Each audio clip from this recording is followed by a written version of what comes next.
Nandyan yung underutilization, nandyan yung mga hindi niya ma-explain na mga notices na billions of pesos ang involved yan.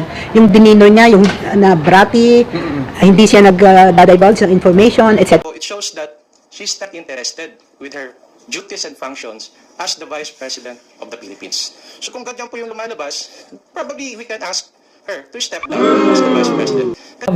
Ang choice na lang ni Sara Duterte is either to resign or eventually to face impeachment.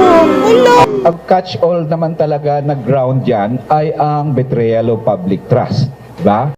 Ang track ni Franz Castro, ni Trillanes, is impeachment. Gumawa sila ng isa pang track na resignation. Parang kapalabas nila, impeach ka namin for wrongdoing, whatever. And then, itong isang grupo na ito, umalis ka dyan. Kasi kapag hindi ka umalis, kapit-tuko ka.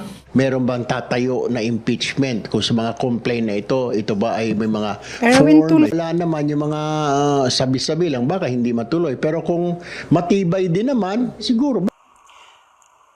So, you may try to destroy me, you can skin me alive, and throw my ashes to the wind. But let it be known, you will find me unbowed. I will continue to serve the Filipino people no matter the personal cost or political intrigue. Having said that, I will not allow myself to be subjected to an inquiry based on an empty privilege speech just so you can attack me and do indirectly what you failed to do directly during the budget hearings.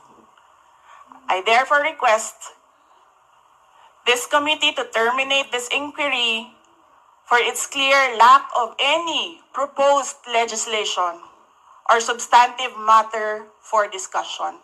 Shukran.